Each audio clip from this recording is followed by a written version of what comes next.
once there was nothing, nothing but the spirit of all life. For a long time the spirit of all life dwelt in the nothing. Then, in the mind of the spirit of life, a dreaming began.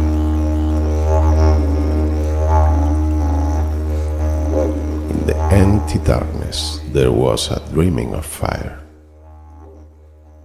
and the colors of fire illuminated the darkness within the mind of the spirit of life. Then came a dreaming of wind, and the fire snapped and snarled, fed by the blowing of wind in the mind of the spirit of life. Then came a dreaming of rain, and with it a great struggle. For a long time, the battle of fire, wind, and rain raged in the dreaming, and the Great Spirit liked the dream. So, the dreaming continued. Eventually, the battle waned between fire, wind, and rain. The calm that followed brought a dreaming of earth and sky, and of land and sea. For a long time, this dreaming continued. The Great Spirit began to grow tired from the long dreaming, but knew the dream was not finished and wanted the dream to continue. So life was sent into the dream to make it real, and for creator spirits to continue the dreaming. So the spirit of all life sent the secret of dreaming into the world.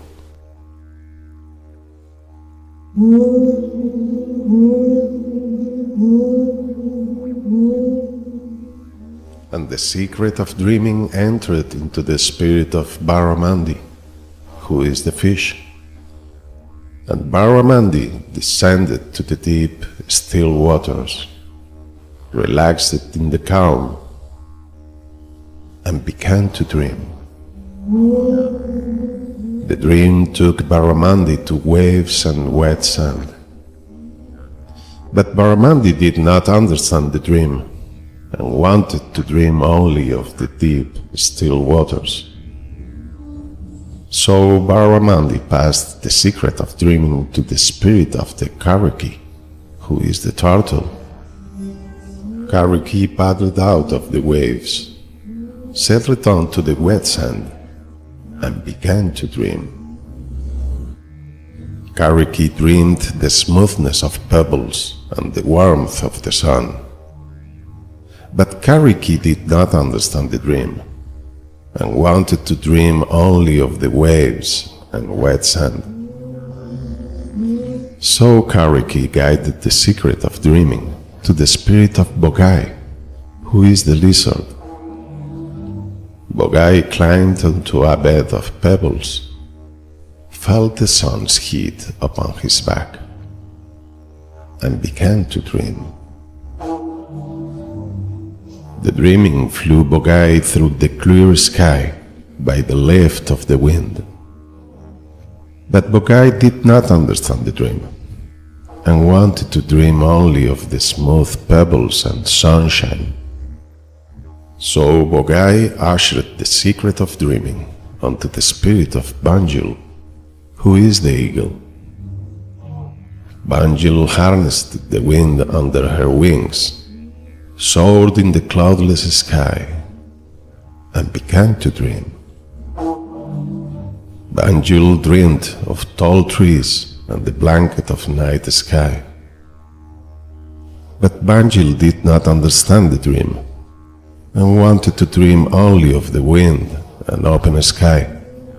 So Banjul released the secret of dreaming onto the spirit of Kunerang, who is the possum. Kunerang scampered into the tallest tree, lost herself in the twinkling of stars, and began to dream. The dream sang Kunerang the rustle of yellow grass and white plains. But Kunerang did not understand the dream and wanted to dream only of great trees and the blackness of night. So Kunerang allowed the secret of dreaming to pass unto the spirit of Kangaroo, which is the kangaroo. Kangaroo leapt high above the yellow grass, contemplated the white plain, and began to dream. The dreaming tickled the ears of Kangaroo with music and song and laughter, but Kangaroo did not understand the dream and wanted to dream only of the broad plains and the swaying grass. So Kangaroo handed the secret of dreaming to the spirit of humanity. And man and woman walked across the land and saw all the works of creation given life by the dreaming of the mind of the spirit of all life. Woman and man heard the chorus of birds on at dawn, saw the red sun eat the horizon at dusk, and began to dream. They dreamed of joining in the music of dawnbirds, of dancing with the head bobbing emu, and of sinking into ochre with the sunset. They dreamed also of the laughter of children, and man and woman understood the dream. So they continued to dream, and dreamed again all the dreams that had come before.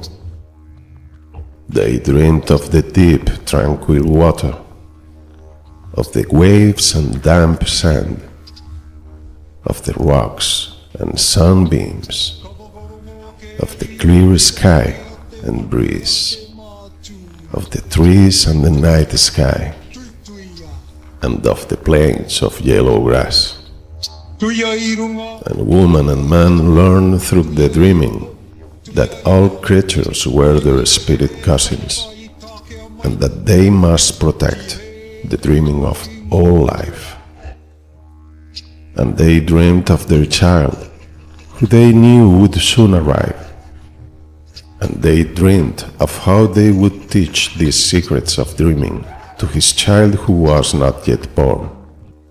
Then the great spirit of life knew at last that the secret of dreaming was safe.